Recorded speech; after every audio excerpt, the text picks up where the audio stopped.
Muy fructífero, muy interactivo. Es el cuarto informe que presenta Venezuela. Estábamos esperando hace una buena cantidad de años tener este diálogo, pero aquí estamos para poder efectivamente celebrarlo. Como saben, distribuimos el diálogo en dos partes. Hoy vamos a conversar sobre los temas de la lista de cuestiones que van del número 1 al número 14. Informo esto para que la delegación esté preparada. Y mañana, por supuesto, veremos del número 15 al número 30, que son los que faltan efectivamente. La delegación va a hacer una presentación, la fiscal de la República, que es la jefa de la delegación, va a hacer un discurso introductivo de unos 13 minutos y posteriormente le damos la palabra a las personas que integran el comité para que realicen preguntas sobre las listas de cuestiones. Ustedes ya saben sobre qué va a girar el diálogo porque han tenido la lista de cuestiones con anterioridad. Después de eso haremos una pausa para que la delegación pueda preparar la manera de responder a esta primera parte. Posteriormente a las respuestas de la delegación se harán preguntas de seguimiento, si es que los colegas tienen preguntas de seguimiento efectivamente. Y si queda tiempo pasaremos a la segunda parte. Quizás no, quizás la segunda parte comience efectivamente mañana en la mañana. Así que sin más, y dándole otra vez la bienvenida a la honorable delegación y por supuesto a la gran cantidad de personas que están presentes en esta sala, lo cual muestra el interés de seguir los debates que tiene el Comité de Derechos Humanos con los distintos estados. Le voy a dar la palabra a su excelencia, la señora Luisa Ortega Díaz, fiscal general de la República, para que nos dé su discurso introductivo por los próximos 13 minutos. Y les pido, por favor, a todas y todos ceñirnos al uso del tiempo debido para que podamos tener el diálogo de la mejor manera posible. Su excelencia, tiene usted la palabra. Muchísimas gracias y muy buenas tardes para usted, señor presidente, y para todos. Y a los distinguidos miembros de este Comité de Derechos Humanos de la Organización de las Naciones Unidas. Reciban un respetuoso saludo de la delegación de alto nivel del Estado venezolano, integrado por los distintos poderes que me acompañan en el día de hoy. Y acudo ante este comité a mostrar los avances y logros de nuestras instituciones para garantizar los derechos civiles y políticos del pueblo venezolano. Debo comenzar indicando que la Constitución de la República Bolivariana de Venezuela establece claramente la independencia de los poderes públicos. Y como parte de la democracia y del equilibrio de los poderes, estos ejercen pesos y contrapesos para controlar la actuación entre ellos y favorecer los derechos humanos. En ese sentido, se ejecutan las acciones que hacen efectivas las responsabilidades de los funcionarios del Estado. En Venezuela el derecho a la vida es inviolable, es sagrado. La Carta Magna prohíbe la pena de muerte y es obligación del Estado proteger la vida en cualquier circunstancia. Para ello se ha concebido la seguridad ciudadana con el fin de lograr la protección de las personas frente a situaciones que constituyan amenaza, vulnerabilidad o riesgo para su vida, su integridad física, propiedades o disfrute de sus derechos humanos. Para garantizarla, entre otras acciones, se han diseñado políticas como la Gran Misión a Toda Vida Venezuela, programa en el que confluyen diversas instituciones del Estado con el objetivo de satisfacer los derechos de las personas y lograr la convivencia, erradicando la violencia, haciendo especial énfasis en lo preventivo. Esto incluye un sistema nacional de atención de las víctimas, tal como lo establece el Pacto Internacional de Derechos Civiles y Políticos y nuestra Constitución. Además, esta misión ha creado el Movimiento por la Paz y la Vida para trabajar en el fortalecimiento de la vida comunitaria. El Estado venezolano además busca controlar y contener la criminalidad. En los últimos años se ha trabajado para elevar la capacitación técnica y profesional de nuestros policías. y para tal fin fue creada en el año 2009 la Universidad Nacional Experimental de la Seguridad. 4 años después de su creación, en el 2013, se promulgó la Ley para el Desarme y Control de Armas y Municiones, para lograr el control de las armas en manos del Estado. De esta política de control de armas se han desplegado importantes campañas de desarme voluntario. Solo en el año 2004 se logró destruir 26.518 armas de fuego.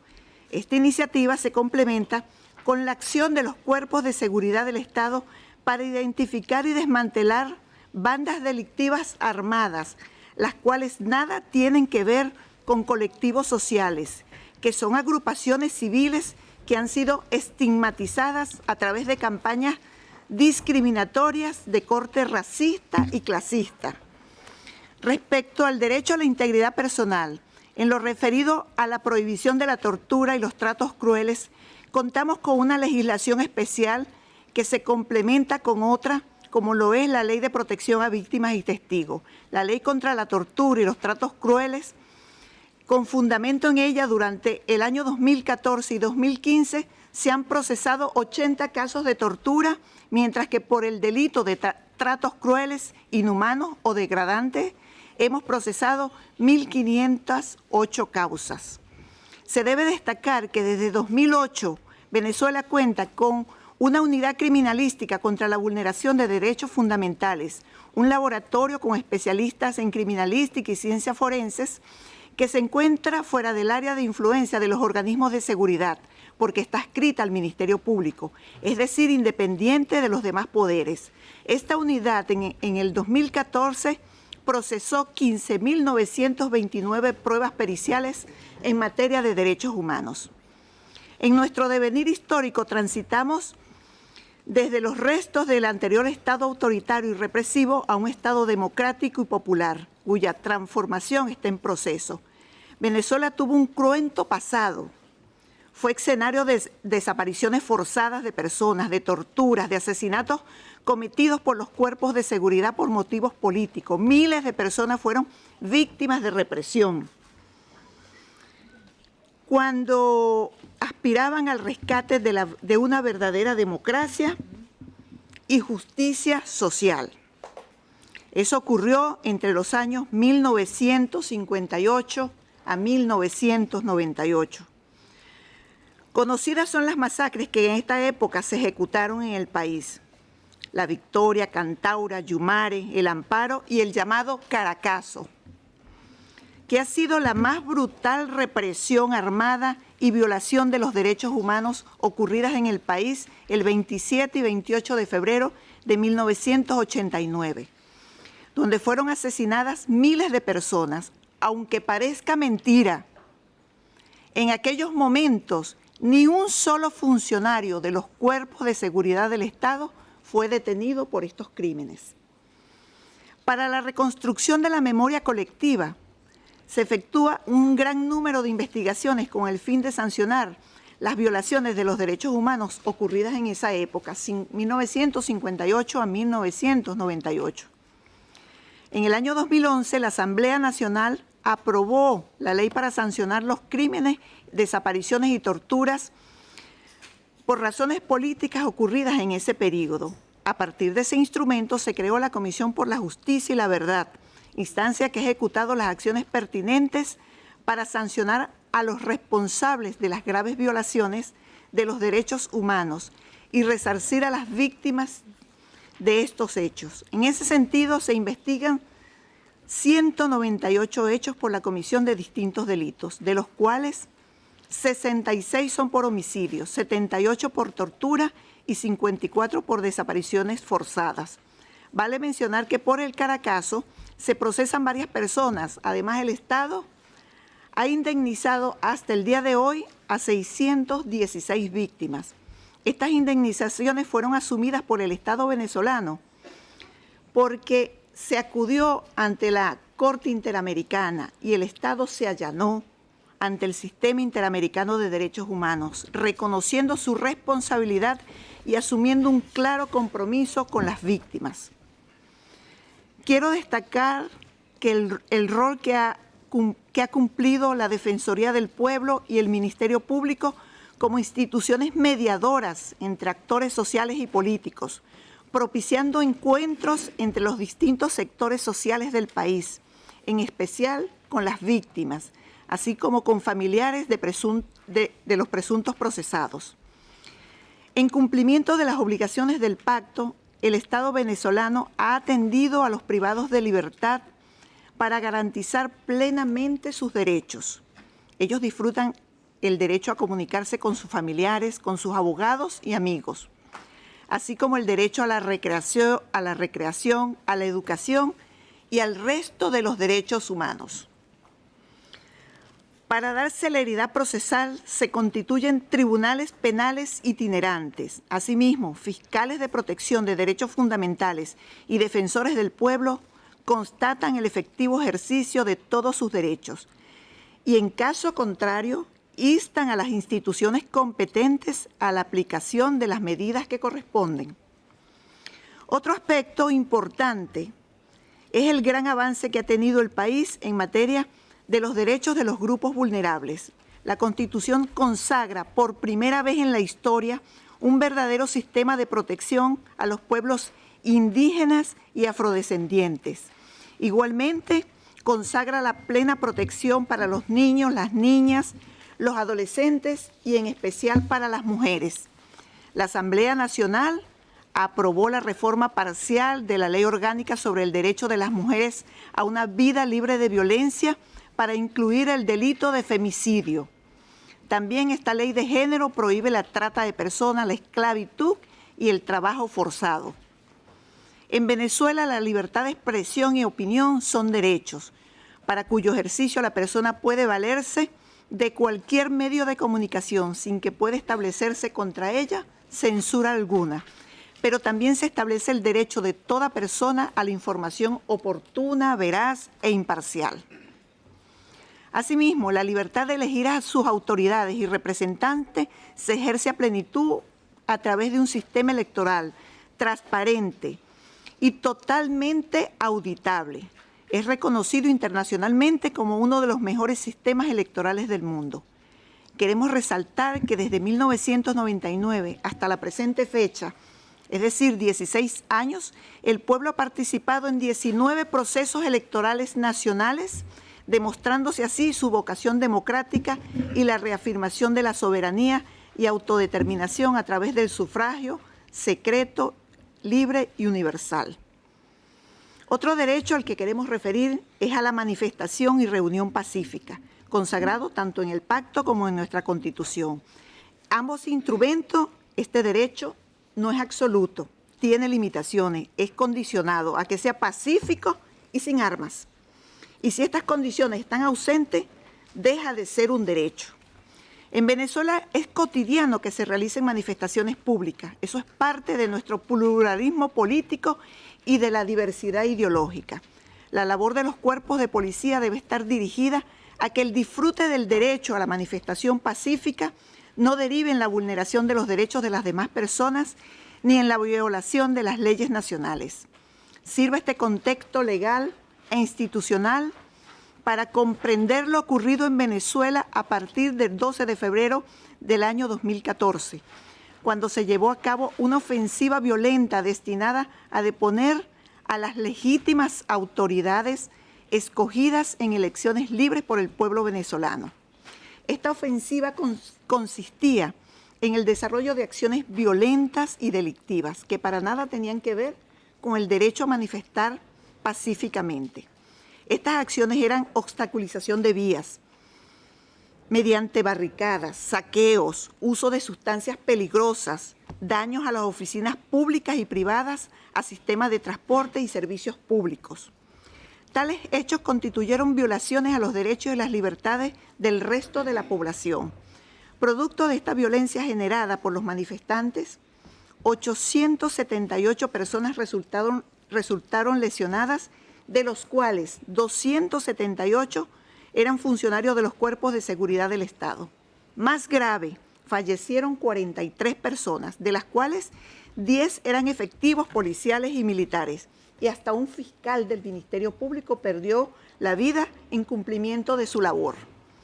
Imagínense los niveles de violencia de los manifestantes, que el 32% de los heridos y el 23% de los fallecidos fueron funcionarios de los cuerpos de seguridad. Los grupos violentos llegaron a un extremo de colocar alambres de acero en las calles de extremo a extremo y en las avenidas para que se degollaran humildes ciudadanos que se transportaban en motocicletas. Es insólito que algunos medios de comunicación, voceros políticos e incluso supuestos defensores de derechos humanos justifiquen estos horrorosos crímenes y califiquen a sus autores como pacíficos manifestantes. En el marco de estos acontecimientos fue necesaria la actuación del Estado venezolano a través de los órganos de seguridad y resultaron aprehendidas varias personas en flagrante comisión de delito, quienes fueron puestos a la orden de los tribunales correspondientes, con todas las garantías del debido proceso, ya que el poder punitivo del Estado encuentra importantes límites en nuestra Constitución.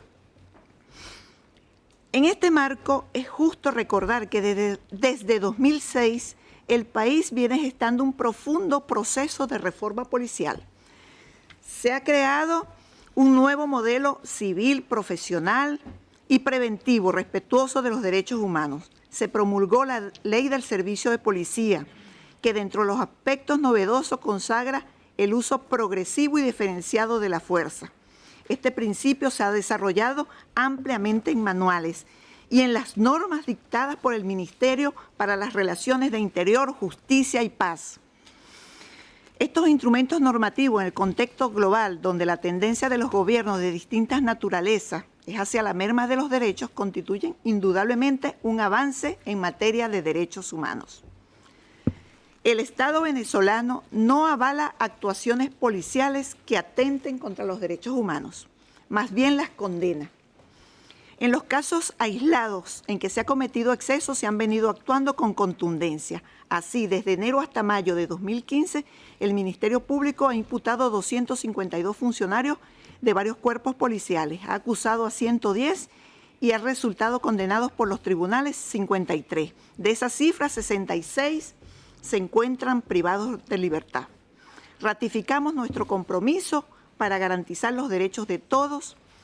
En nuestro ordenamiento jurídico no está permitido sacrificar derechos ni libertades en nombre de la seguridad ciudadana. En este cuarto informe, así como en el documento de respuesta, he presentado los logros y avances del Estado venezolano en derechos humanos. Es de vital importancia que el tema sea tratado de manera objetiva, imparcial, sin selectividad, dobles raseros, ni partidización, en un espíritu de diálogo genuino, cooperación de conformidad con los principios consagrados en la Carta de las Naciones Unidas.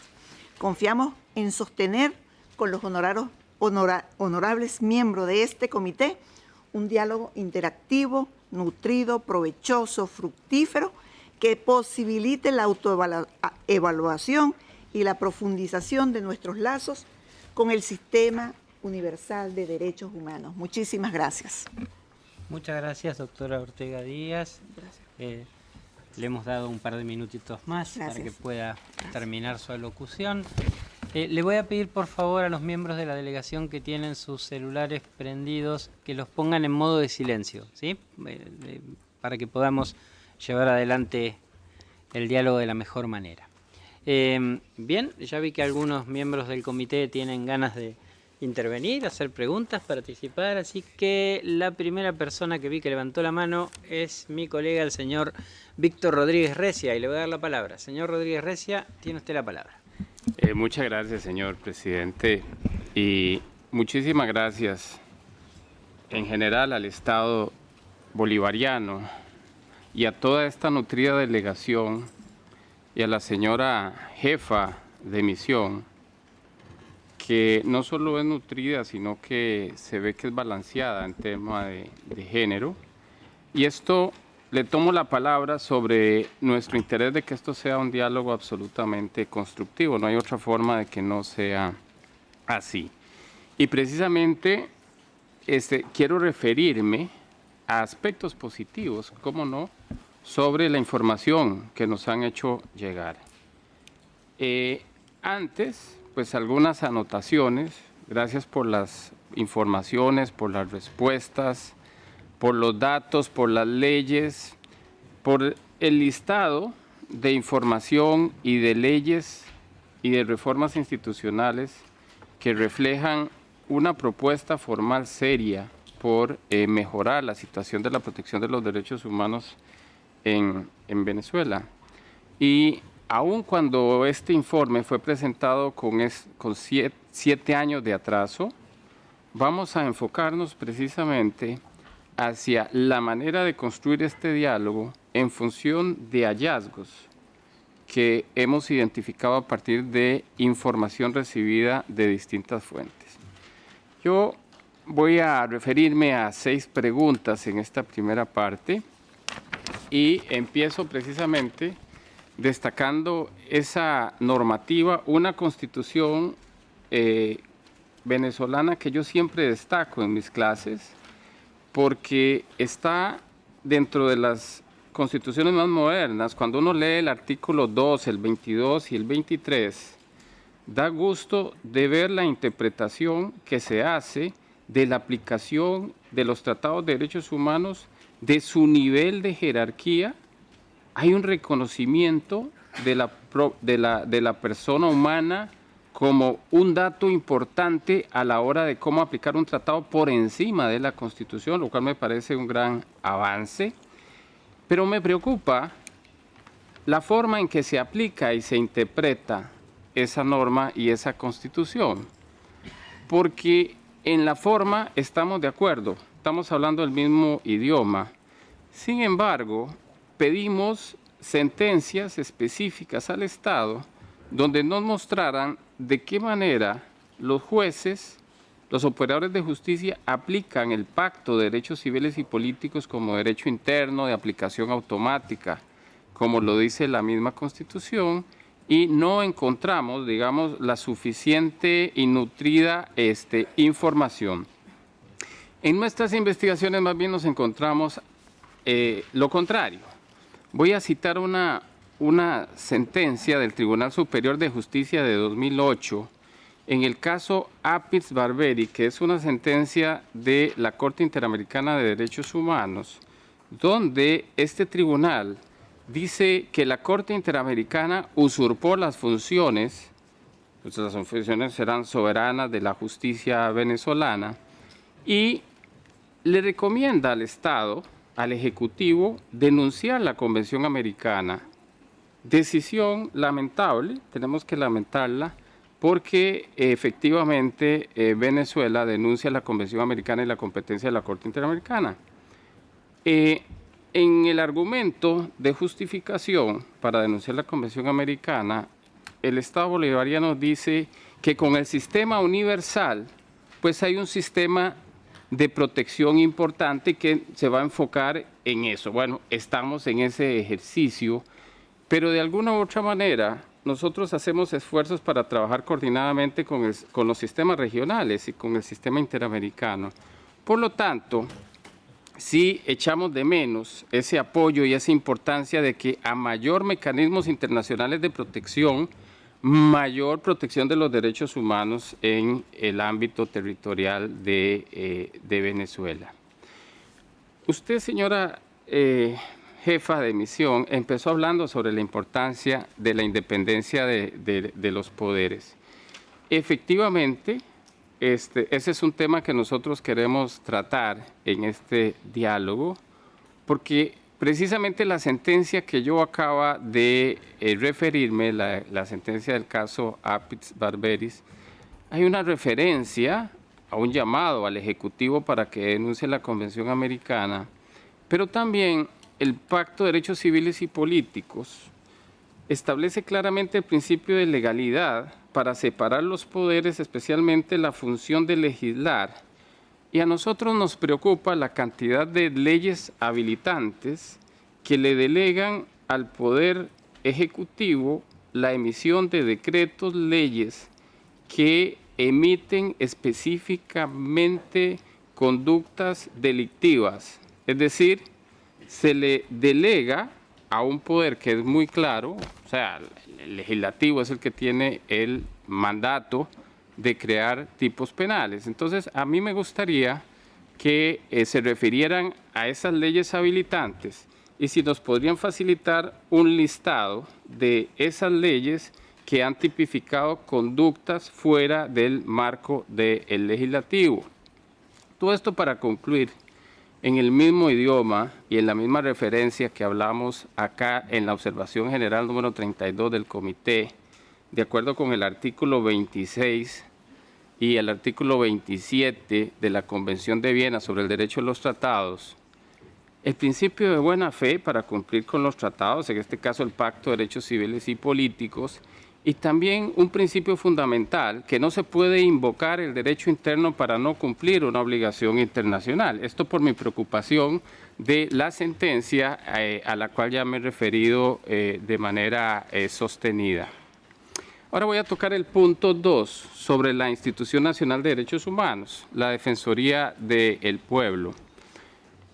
En marzo, esta Defensoría fue analizada por el Subcomité de Acreditación del Comité Internacional de Coordinación de las Instituciones Nacionales.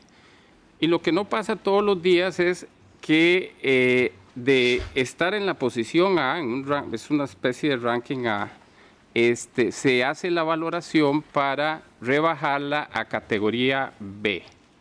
Esto en función de un problema de independencia de acuerdo con los principios de París.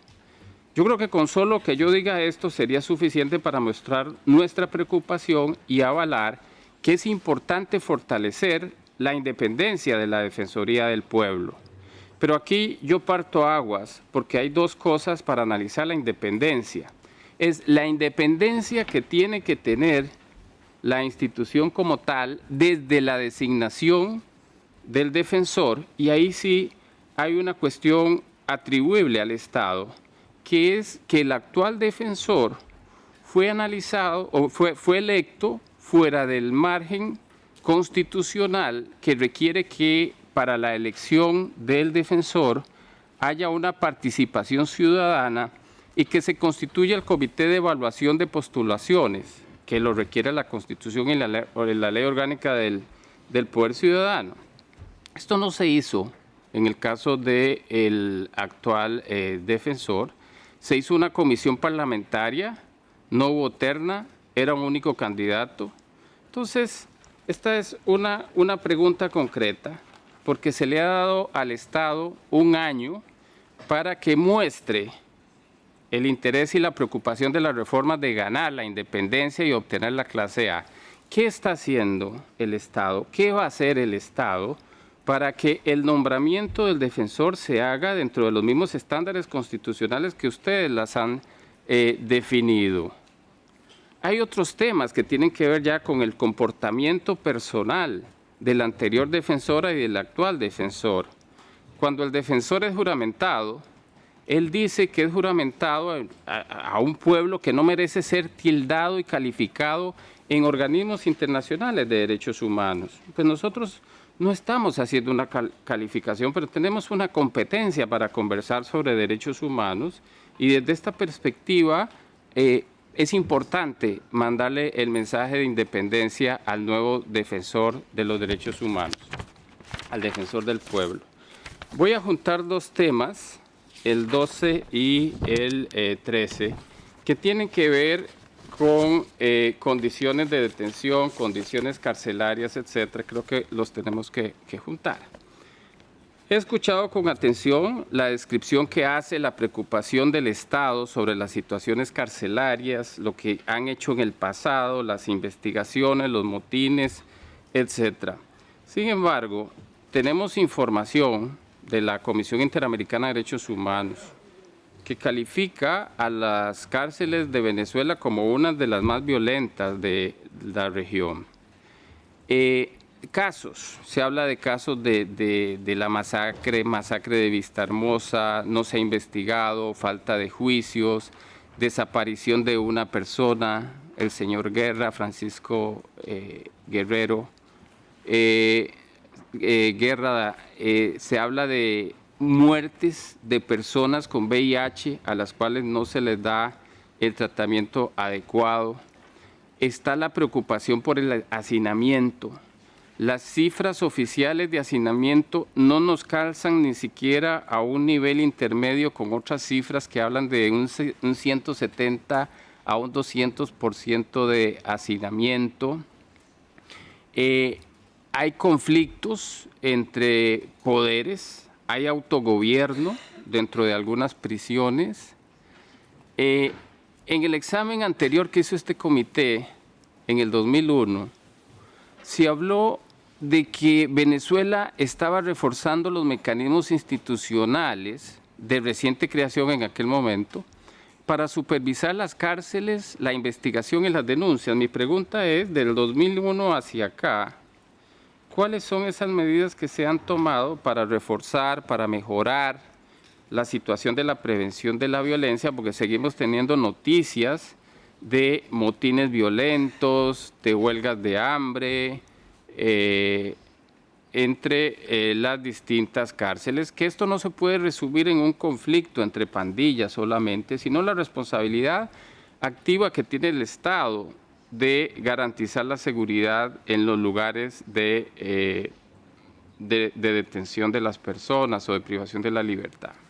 Hay un tema que el Estado no contestó, que es sobre los retenes policiales. A nosotros nos preocupa el tema de que persistan prácticas de detención de personas en retenciones policiales prácticamente sin el control ni la capacidad de manejar las obligaciones penitenciarias en instituciones policiales que no están diseñadas para esos efectos. ¿Qué plan proponen para que estos retenes policiales o estas prácticas sean verificadas, reformadas, etcétera?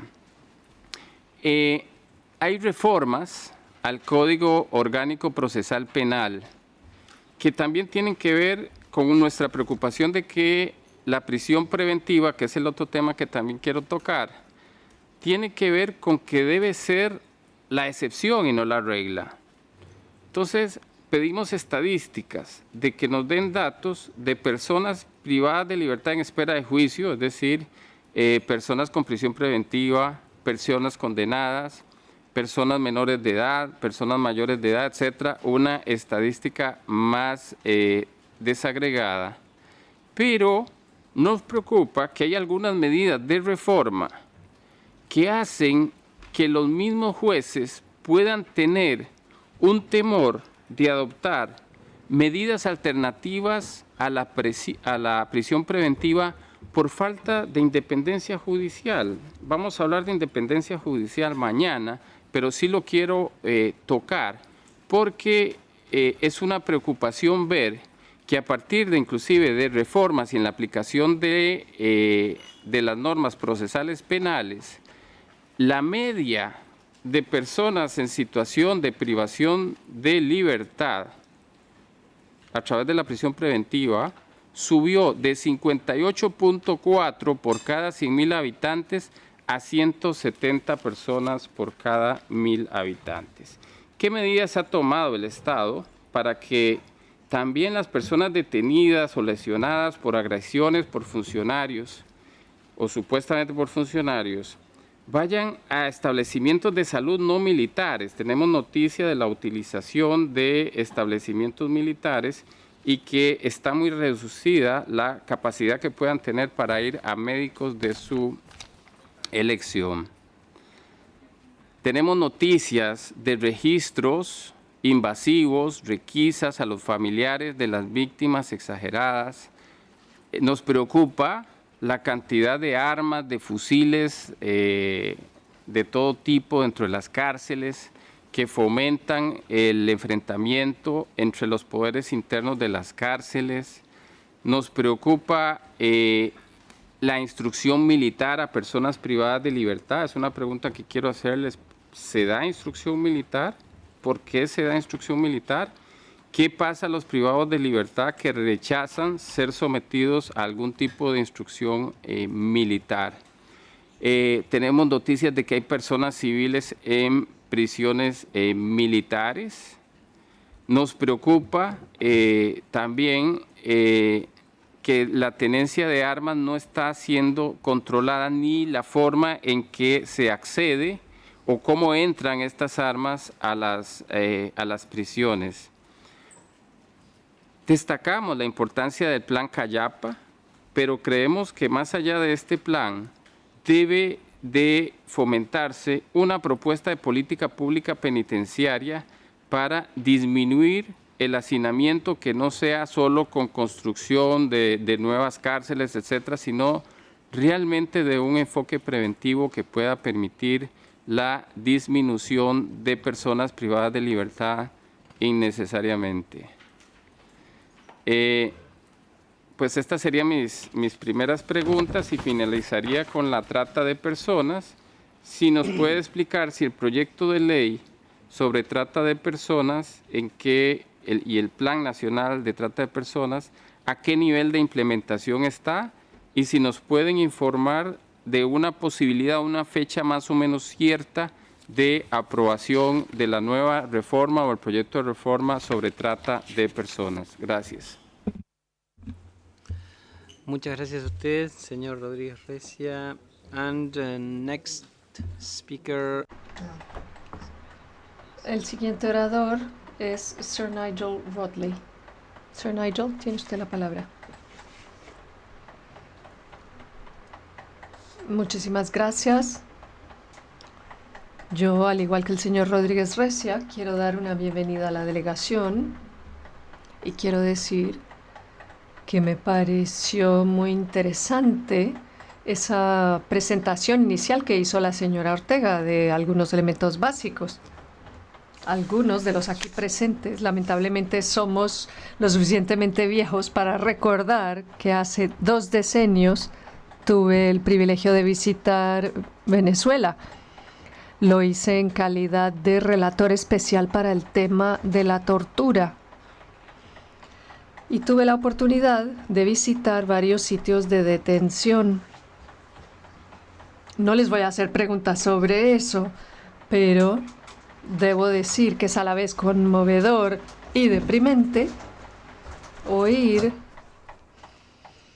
mencionar toda esa lista de problemas que nos enumeró el señor Rodríguez Recia, que aún siguen 2 décadas más tarde y que en algunos sentidos han empeorado. Las preguntas que voy a hacer ahora tienen que ver con las cuestiones 3 y 4 de la lista. Y más adelante importunaré a los colegas y a la delegación con preguntas adicionales sobre el segundo grupo de temas. Bien, con respecto a los números 3 y 4. Primero que todo, agradezco toda la información que nos han dado en sus respuestas en relación con las distintas medidas legislativas que pretenden evitar diversos tipos de discriminación. Una de las cuestiones recientes es la enmienda a la ley que tienen las mujeres, el derecho de las mujeres a una vida libre de violencia. Y sobre todo el hecho de que tipificaron como delito el feminicidio, lo cual me parece positivo. Y asimismo la promulgación de la ley de promoción y protección y la igualdad de derechos para las personas que viven con SIDA y los miembros de sus familias. Eso es muy reciente, es apenas de 2014. En fin, todo eso es sumamente positivo a la hora de promulgar leyes. Y en términos generales, hay un buen corpus de leyes sobre el tema de la no discriminación, al menos en lo que puedo ver en los informes del Estado parte. Pero lo que de cierta manera hace falta es la información respecto de cómo se aplica, cómo se hace cumplir cada una de esas leyes. Hay muchísima información sobre la formación que se está llevando a cabo. Y, por ejemplo, en el párrafo 21, se me escapa en este momento, dice el orador, pero en el párrafo 21 mencionan un programa específico de capacitación en los párrafos 23 y 25. Mencionan otros programas de formación y de capacitación, uno para el ombudsman y también para los funcionarios públicos que tienen que recibir y procesar denuncias o quejas, también un programa de capacitación para el Ministerio del Poder Popular, Justicia y Paz, que aparentemente dio formación a más de 50.000 personas en materia de trata de seres humanos y cómo dar una atención completa a las víctimas. Todo lo anterior es positivo per se y no cabe duda de que sin formación la gente no puede realizar su trabajo. Pero no todas las medidas son nuevas. Sería, por ende, muy interesante saber, en particular, las autoridades del Ministerio Público o la Fiscalía, y para eso, por supuesto, la señora jefe de la delegación es muy idónea, ¿qué están haciendo estas autoridades en particular a la hora de hacer cumplir las leyes contra la discriminación?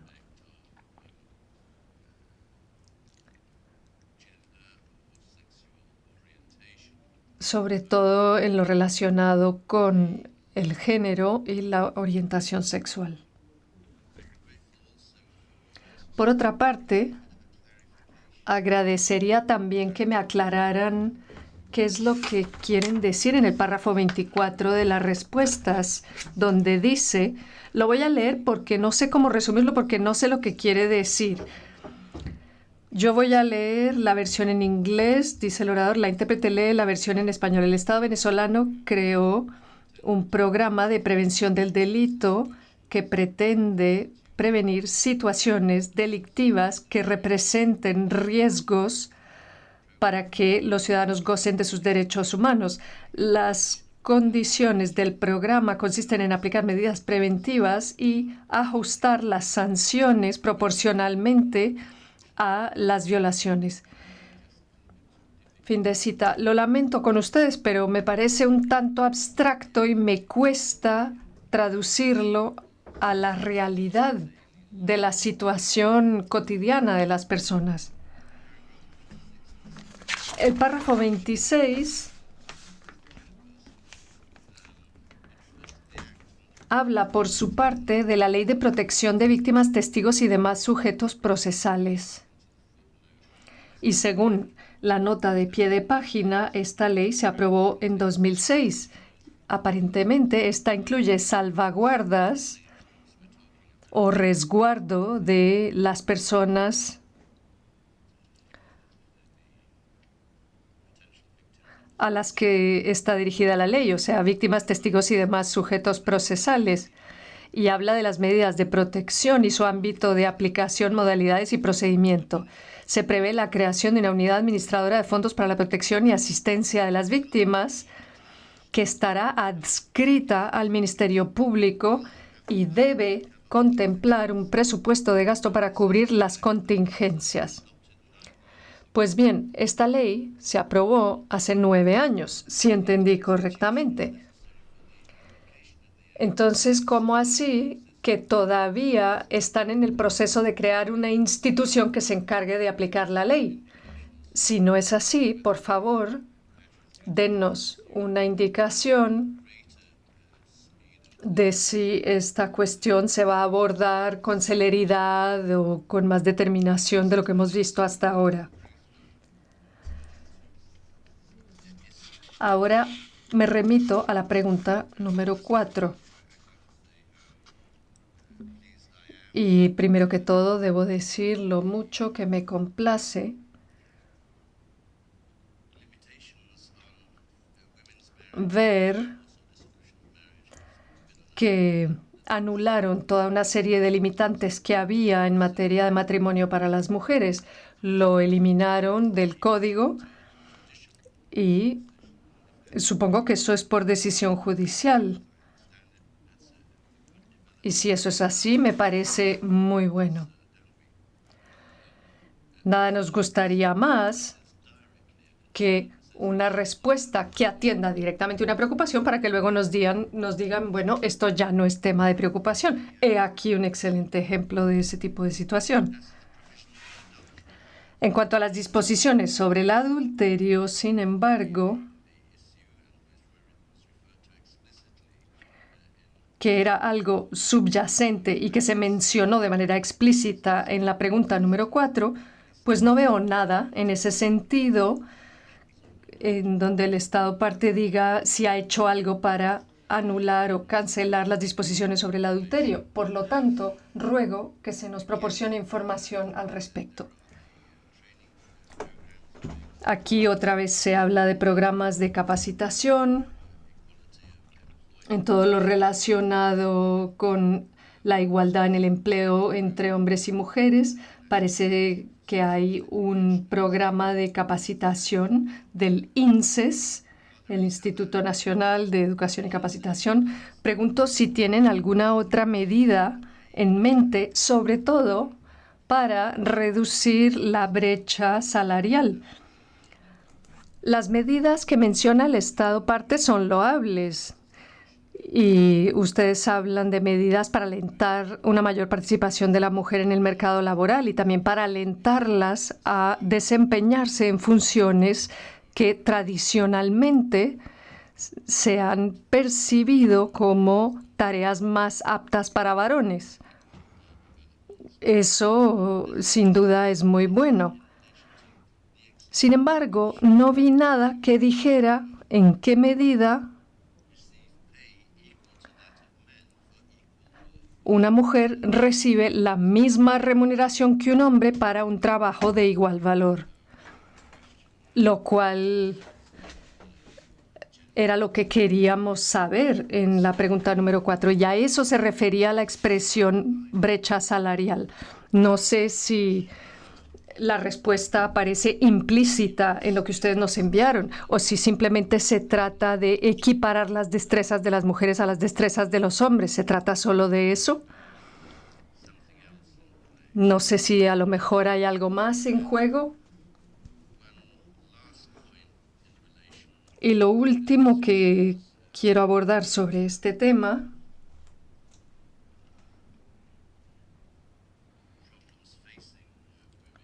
tiene que ver, aún en el contexto de los problemas que encaran las mujeres, el tema de la violencia contra la mujer.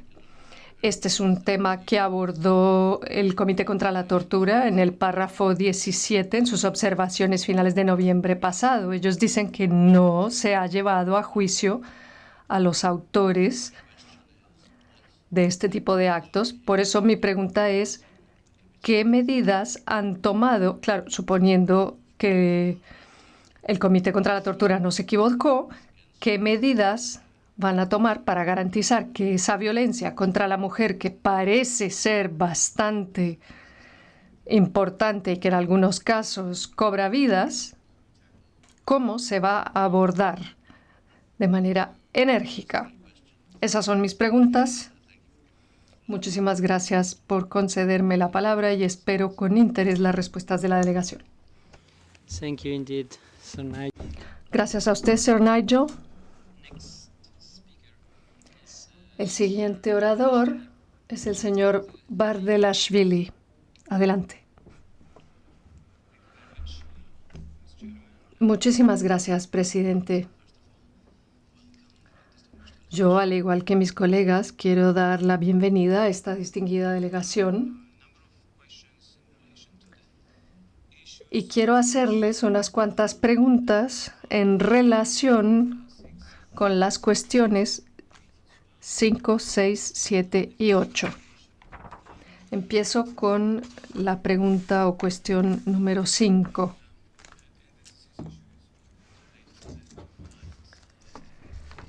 Esto tiene que ver con la violencia contra la mujer.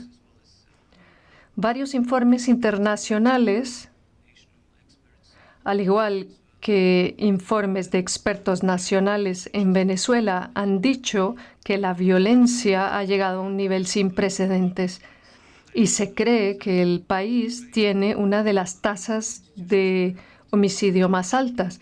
Algunas instituciones hablan de 134 homicidios por cada 100.000 habitantes en Caracas.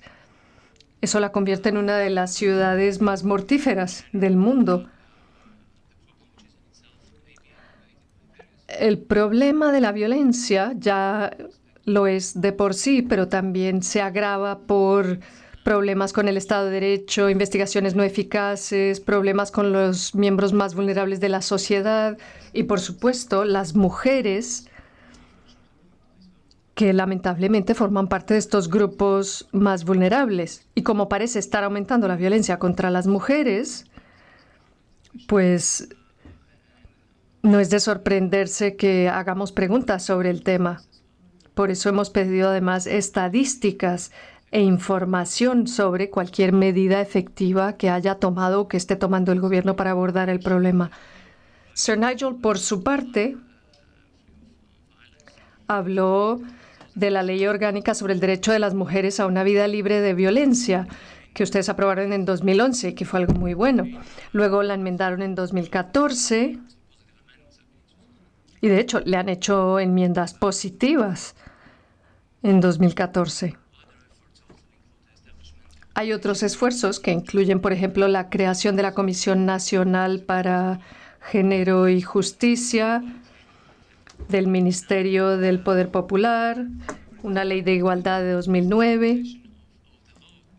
Sin embargo, hay diferencias entre la aplicación de esas leyes que mencioné. Ha habido una aplicación lenta, o bien por falta de recursos, o bien porque, pese a una designación de recursos generosa, estos no se han utilizado de manera eficaz. Y también parece que las mujeres no tienen acceso a la justicia de manera efectiva. Por eso quiero pedir una aclaración respecto de la labor de la Comisión Nacional para la Justicia de Género que creó la Sala Plena del Tribunal Supremo. La idea es garantizar el acceso a la justicia de las mujeres para garantizar la igualdad y la no discriminación de la mujer. Por eso quisiera que me explicaran cuáles son los mecanismos regulatorios o cuáles son los procedimientos que utiliza esa comisión conforme a la ley para garantizar ese acceso a la justicia de las mujeres y, sobre todo, para garantizar la ley de las mujeres a una vida libre de violencia. Y parece que hay un tribunal especial de violencia contra la mujer. Ellos tienen la responsabilidad de establecer contacto con los magistrados, jueces, fiscales y para comparar y compartir criterios. Yo quiero saber cómo funcionan esos procedimientos. ¿Acaso son transparentes? ¿Son claros? Sobre todo respecto del traslado de jueces o el nombramiento de los jueces a esos tribunales.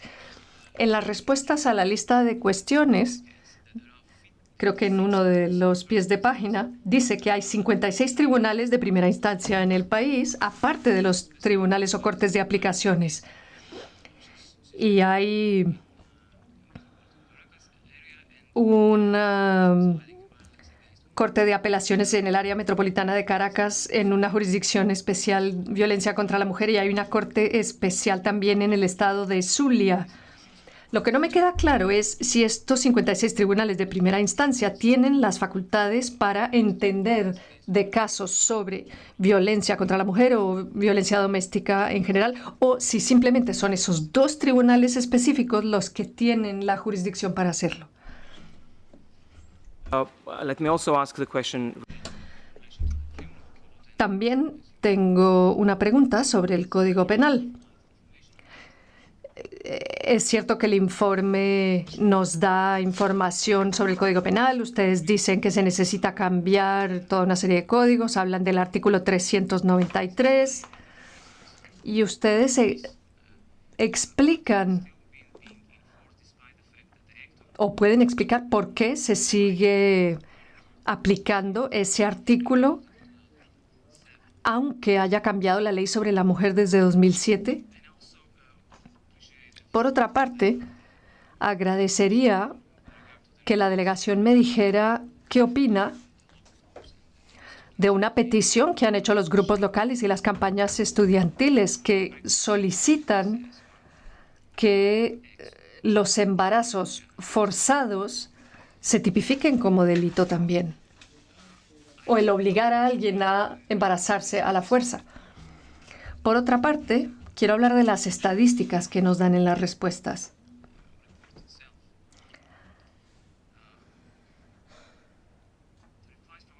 Las respuestas nos dan algunas cifras sobre investigaciones y también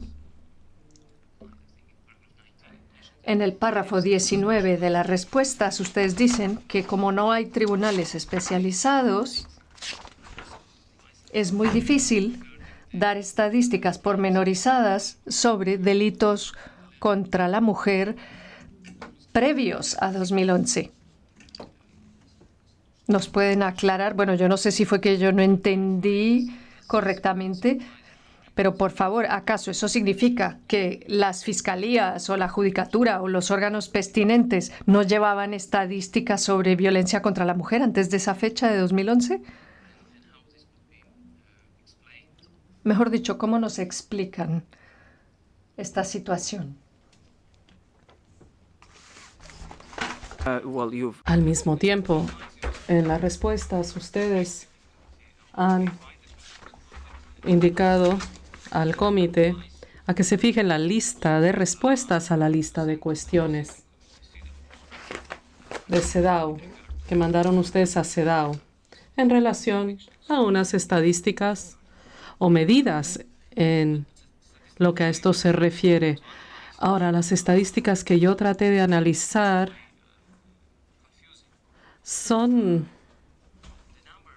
no son claras. Las cifras que se indican dicen que en 2011 y 2013 hubo más de 32,000 inculpaciones. Debería haber una correlación, pues, entre la cantidad de sentencias en función de esas inculpaciones, pero hay 136,000 sentencias emitidas durante este periodo. Me supongo que esto incluye fallos o decisiones de los tribunales, también medidas de protección y de otra índole. Ahora bien, sería muy de desear una aclaración, sobre todo teniendo en cuenta las discrepancias en los números, en las cantidades. Se ha dicho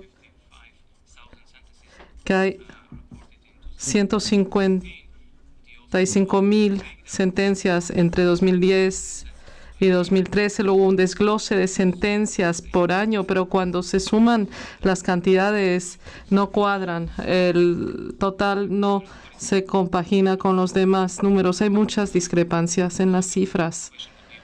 Así que, ¿acaso es un error técnico o es tal vez un problema en la manera en que se manejan los datos estadísticos, en la manera en que se analizan? Pues también, para resumir,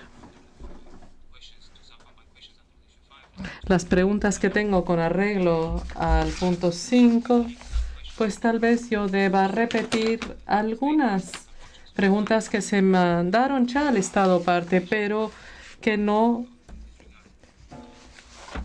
mandaron información al respecto.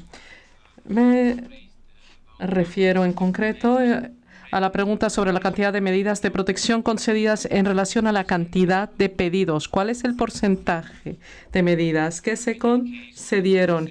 ¿Y acaso hubo caso de indemnización a víctimas cuando una mujer resultó ser víctima de violencia? En cuanto a la capacidad de los refugios, de las casas de acogida, hay 4 refugios para mujeres. Nos llegó información, sin embargo, información sobre la cantidad de víctimas que usan esos refugios, pero no nos quedó claro el aforo, la capacidad de estos sitios. Ahora quiero pasar a otras cuestiones, sobre todo las que tienen que ver con tortura y uso excesivo de la fuerza por los funcionarios encargados de velar por el cumplimiento de la ley. Huelga decir que es un problema gravísimo y desafortunadamente también existe este problema en muchos países más. Puede ser un efecto secundario del uso legítimo de la fuerza del Estado. A veces el Estado utiliza la fuerza de manera ilegal o desproporcional, pero en todo caso, este poder obliga al Estado a que lleve a cabo la investigación de todos los hechos alegados sobre el uso indebido del poder o sobre tortura.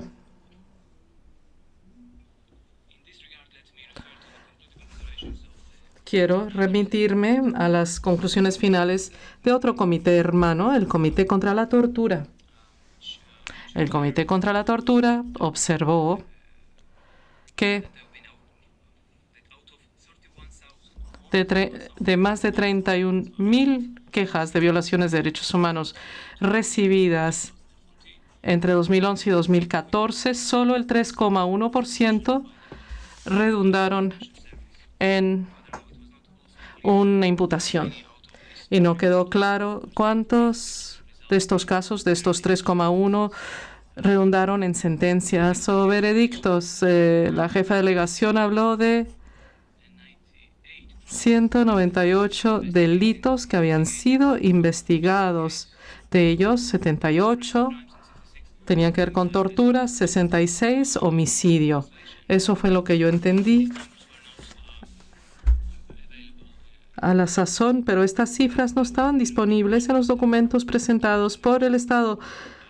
Así pues, por favor, la delegación podría darnos información exacta en cuanto a las sentencias emitidas acerca de estos casos y también los antecedentes de los sentenciados. Disculpen si dieron esta información y se me traspapeló. El Comité contra la Tortura, Amnistía Internacional y muchas otras organizaciones han dicho que los fiscales a menudo no empiezan a dar curso a la investigación ex oficio, aunque el detenido o los detenidos tengan claras muestras de herida. A veces las investigaciones no se han hecho cuando las lesiones eran obvias durante el juicio.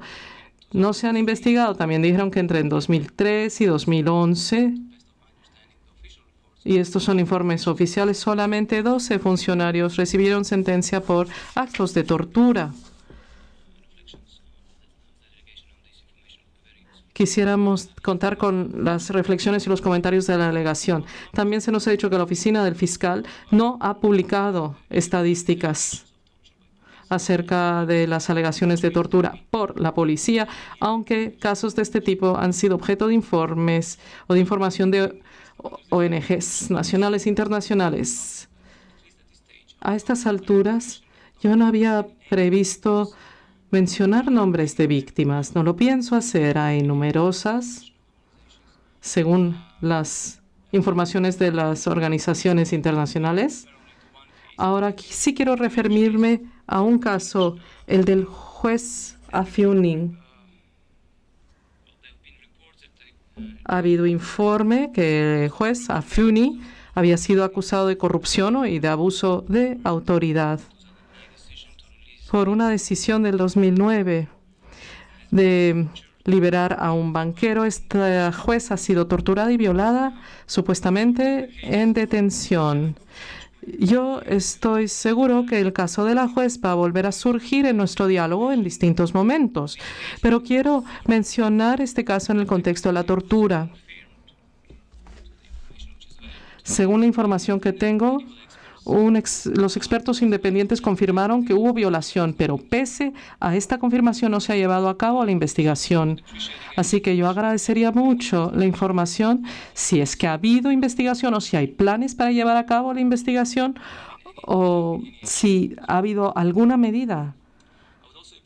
En este sentido, también quisiera los comentarios de la delegación en relación al informe, según el cual las víctimas de la tortura a menudo son trasladados a los hospitales militares en vez de llevarlos a los expertos forenses para encubrir las huellas del crimen. El caso de la juez Afiuni es un caso de este tipo.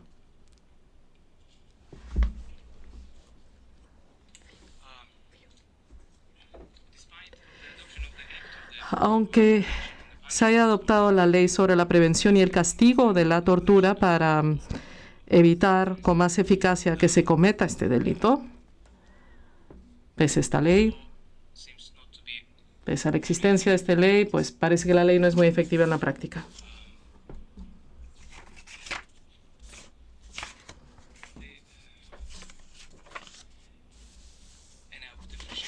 Quisiera también, por favor, cualquier información o cualquier opinión acerca de las razones por las cuales esta ley parece no ser eficaz, aunque es de reciente adopción, según tengo entendido. En fin, me ha llegado información que hasta la fecha no se ha aplicado. Muy brevemente quiero hablar de los temas que tienen que ver con el uso indebido de la fuerza o el uso de la tortura contra los participantes en las manifestaciones. Ha habido cientos de casos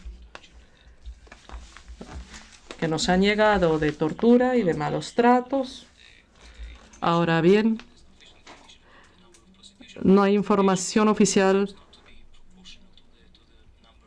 en proporción a la cantidad de víctimas de casos de este tipo. Uno de los grandes problemas, en mi opinión, es ese problema que tiene que ver con las actividades de las pandillas pro gobierno, los colectivos, o como se identifican como anticapitalistas, antiimperialistas o chavistas, en fin, no sé exactamente cómo se autodenominan, pero en todo caso se nos ha indicado, hemos recibido mucha información, en el sentido que el Estado no puede brindar protección contra las acciones ilegales de estos grupos. Y en un caso, creo que esto ocurrió en octubre del 2013, uno de estos grupos, uno de los líderes, mejor dicho, de estas pandillas, fue detenido porque el grupo se resistía, después de la detención por la violencia desplegada por su pandilla, esta persona tuvo que ser puesta en libertad. Y la última pregunta que tengo por ahora tiene que ver con otra ley del 2006, la Ley para la Protección de las Víctimas. Dice el orador, me encantaría que la delegación me diese información acerca de la aplicación práctica de esta ley. Ha habido una serie de casos en que las cortes han estado emitiendo medidas de protección, pero según las ONG, tanto locales como internacionales, estas medidas en muy pocos casos son respetados por los encargados de velar por el cumplimiento de la ley, sobre todo cuando las medidas de protección deben utilizarse contra las pandillas antemencionadas. Los funcionarios encargados del cumplimiento de la ley no quieren o no pueden hacer que se respeten. Disculpen que me haya explayado, pero tenía muchas preguntas. Ustedes comprenden y con antelación doy las gracias a la delegación por las respuestas que seguro nos brindará. Thank you very much. No es necesario que se disculpe. Sus preguntas han sido muy pertinentes, muy importantes para el diálogo que vamos a sostener con el Estado. Así que muchas gracias, señor Bardellashvili. Maintenant, je voudrais passer la parole à... Ahora voy a dar la palabra al señor Olivier de Frouville. Olivier, tiene usted la palabra. Merci beaucoup, Monsieur le Président. Gracias, señor presidente. Antes que nada, quiero dar la bienvenida a la delegación, que es de lo más nutrida. Prueba de la importancia que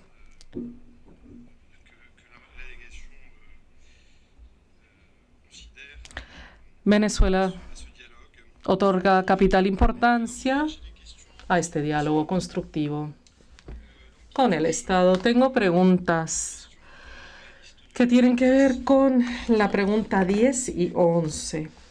La pregunta 10 y la 11. He aquí mi primera pregunta, que tiene que ver con la 10. La 10 se refería a las medidas para que haya un control médico periódico de los detenidos desde el inicio de la custodia policial. También la presencia de un abogado durante el interrogatorio y luego también el régimen de detención secreta.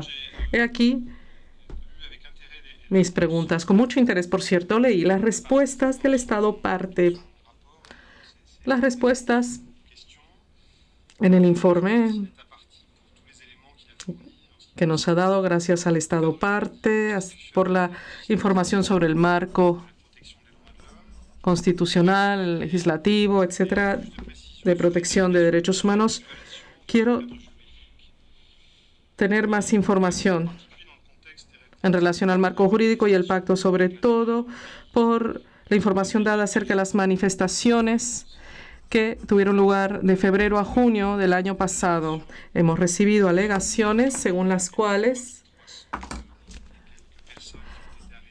entre esas 3.300 y pico personas detenidas en ese periodo, pues una gran parte de ellas no fue informada de los motivos de su detención, no pudieron reunirse con el abogado en privado, o si pudieron, lo hicieron unos minutitos antes de la vista, antes de que pareciesen ante un juez, y algunas de estas personas, por lo visto, fueron trasladadas a centros de detención sin informar a los familiares.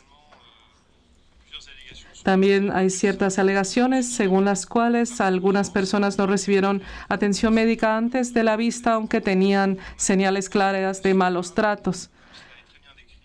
Y aunque la ley, como se indica tan claramente en el informe del Estado parte, impone que se hagan este tipo de exámenes. Varios casos fueron señalados a la atención del comité, no los voy a citar todos, pero en particular Gerardo Carrero, que ha hecho reiterados pedidos de médico o de visita médica. Y según las alegaciones que hemos recibido, hay una orden de un tribunal exigiendo un examen médico, pero que una vez que se presentó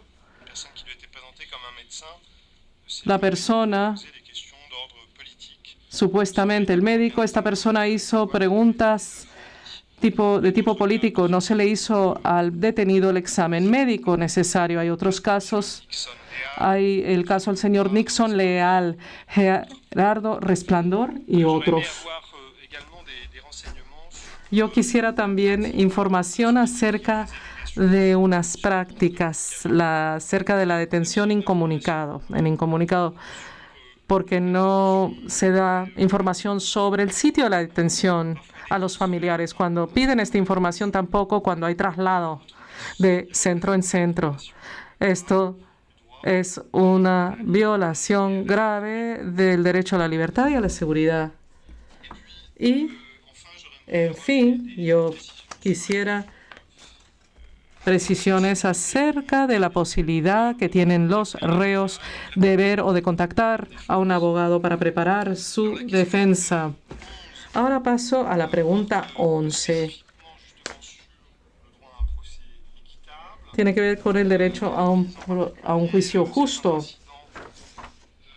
Tiene que ver con algunos incidentes acaecidos en Lara en el 2013 y también en otros estados del país entre febrero y junio del 2014.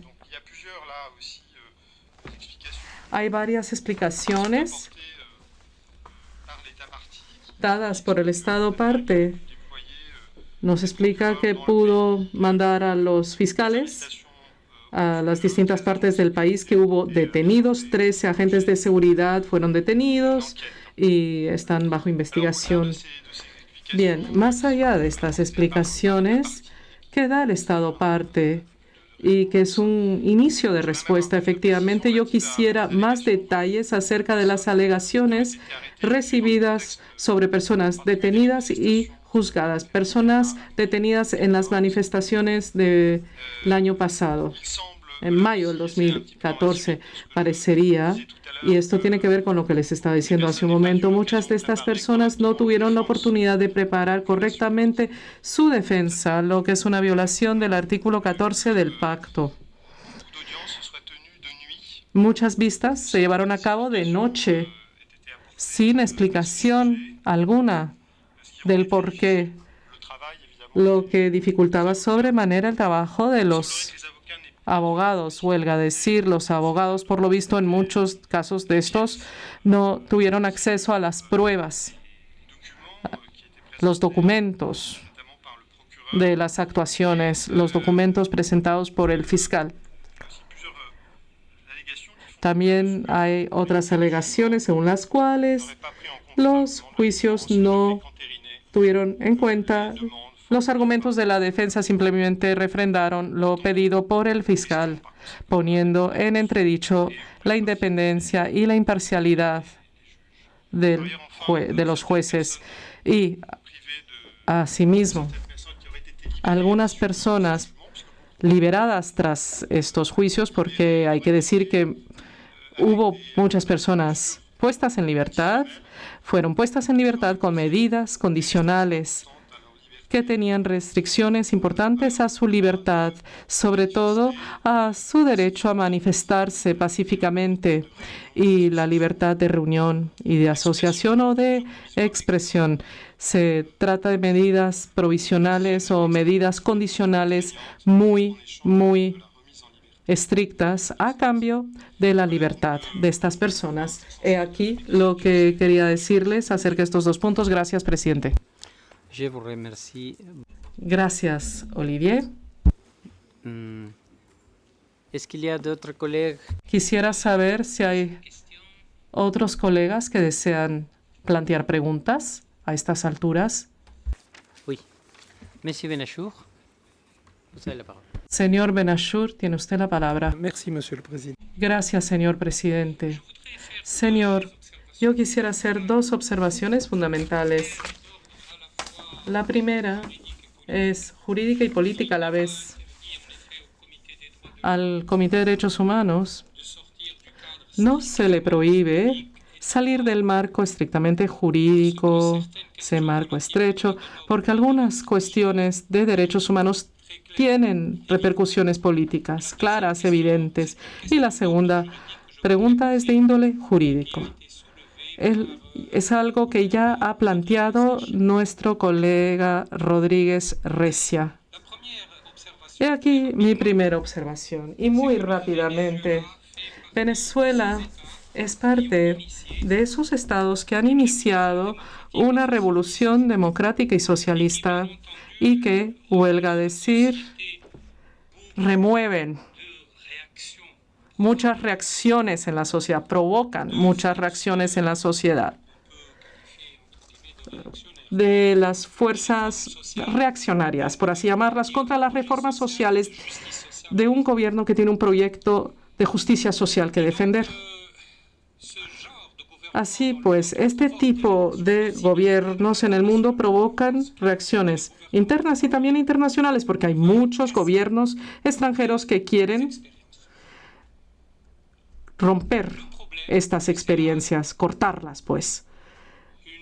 El problema, y es algo que yo quiero manifestar a la delegación, la cual doy la bienvenida de paso, es, bueno, cuando hay gobiernos de este tipo que tienen proyectos sociales para el bien de su pueblo, el desafío está en las condiciones tan difíciles en las que lo tienen que hacer, porque al provocar reacciones tan fuertes en sus sociedades, a veces por la naturaleza de las cosas, se ven obligados a adoptar políticas que no coinciden con el respeto de los derechos humanos para reprimir a los que se oponen a ellos. Lo que quiero decirle a la delegación es que Venezuela es un país que debe respetar dos cosas. Primero, los principios de su política social, que son sumamente respetables, y que nadie puede considerar más que con respeto, por más lejos que esté de Venezuela.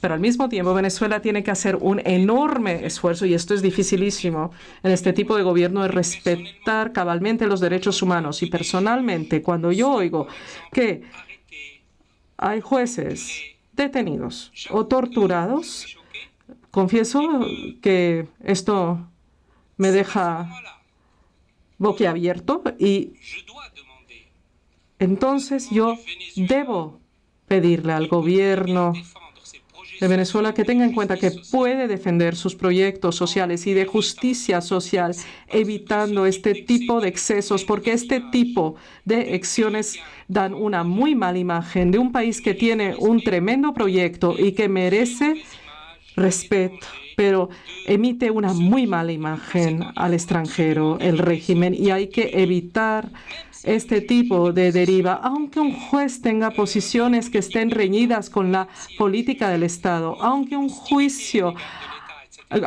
haga gala de hostilidad hacia el Estado, un juez es un juez y debe ser tratado con respeto según la ley del país. Así pues, aquí mi primera observación de índole general que yo quería brindar a Venezuela. La segunda observación es general.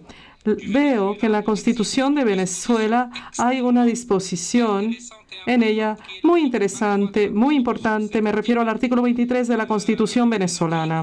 En este artículo, yo leo que las convenciones internacionales, sobre todo las que tienen que ver con los derechos humanos, gozan de una categoría constitucional y prevalecen en el orden interno cuando tienen disposiciones más favorables que las que están plasmadas en la Constitución. En otras palabras, cuando una disposición de derecho internacional que tiene que ver con los derechos humanos es mejor que la que está en la Constitución de Venezuela, entonces reinan las disposiciones internacionales, si es que lo he entendido bien. Las disposiciones internacionales reinan sobre las disposiciones constitucionales. Esto no es lo frecuente. No suelen reconocer esto otros estados. No dejan que prevalezca el derecho internacional sobre la Constitución. Es un ejemplo no muy frecuente, pero es un ejemplo a seguir. Entonces, aquí mi pregunta. ¿Cómo en la práctica de los tribunales, en la práctica legislativa, cómo se resuelve este problema de manera concreta? ¿Cómo se logra que prevalezcan las disposiciones del derecho internacional de derechos humanos que son más favorables? ¿Cómo se logra que prevalezcan sobre la Constitución? ¿Cómo lo hacen los tribunales? ¿Cómo lo hace la judicatura para darle cuerpo congruente a este artículo 23? Gracias. Merci beaucoup. ¿Algún otro? Yes. Miss Cleveland, you have the floor, madam. Thank you, Mr. Chairperson. Gracias, señor presidente. Quiero unirme a mis colegas que dieron las gracias por la gran presencia de la delegación y por la información dada al comité. Tengo dos preguntas que tienen que ver con las preguntas 3 y 5. Discriminación y derecho a la vida. Primero, la 3, la prevención de la discriminación contra las personas por orientación sexual o identidad de género. Pedimos al Estado parte que diera una descripción de las estrategias que lleva a cabo actualmente para luchar contra la discriminación por estas razones, incluyendo medidas para prevenir los asesinatos en la comunidad LGTBI, asesinatos, asaltos, amenazas. Agradezco las respuestas dadas acerca de los programas de la Oficina de la Defensoría del Pueblo, pero quiero preguntar al Estado cuáles son las otras medidas que ha tomado para fomentar un clima de tolerancia en la sociedad. En concreto, ¿cuál es el mecanismo que usan las personas para quejarse de discriminación cuando ha habido por identidad de género o discriminación sexual en Venezuela? ¿Cuántas quejas o denuncias reciben ustedes? ¿Cuántas investigaciones han llevado adelante y cuáles han sido los resultados? Agradecería mucho estadísticas acerca de estos particulares. En cuanto a las personas asesinadas, asaltadas o amenazadas. La rendición de cuentas es una parte muy importante de la labor de prevención. Le pregunto a la delegación, pues, ¿cuántos casos de violencia contra el colectivo LGTBI tienen ustedes inscritos en los registros? ¿Cuántas investigaciones han ustedes llevado adelante en base a esos informes? ¿Cuántos enjuiciamientos, imputaciones y qué indemnización se le ha dado a las víctimas? Información de este tipo será acogida con beneplácito en el comité. En cuanto a la no discriminación y el derecho a la vida, quiero saber qué ha pasado con la tipificación del aborto en Venezuela. En 2001, en nuestras observaciones finales, manifestamos preocupación por la tipificación del aborto en todos los casos, con la excepción cuando se trataba de salvar la vida de la madre, y recomendamos al Estado que adoptase las medidas para garantizar el derecho a la vida para las embarazadas que decidían poner fin a sus embarazos, incluyendo la enmienda de la ley para crear excepciones a la disposición general de todos los abortos no terapéuticos. Quiero saber qué medidas ha tomado el Estado parte para cumplir con esta recomendación a fin de asegurar que la tipificación del aborto no plantee un riesgo a la vida o la salud de la embarazada. Gracias. Thank you very much. Muchas gracias. No veo ningún otro colega que quiera hacer uso de la palabra por ahora, entonces yo me voy a permitir hacer una pregunta adicional que tiene que ver con el punto 1 de la lista de cuestiones, algo que manifestó el señor Víctor Rodríguez, pero yo quisiera una precisión adicional, porque ustedes nos informan de manera muy general sobre procedimientos para dar efecto a los dictámenes adoptados por el comité en base a su protocolo facultativo. Y más bien nos dicen cuándo no se puede hacer eso. Pero no nos dicen cuándo se puede hacer y no nos dicen si se ha hecho, porque hay 2 dictámenes que tenemos pendientes de cumplimiento. En el párrafo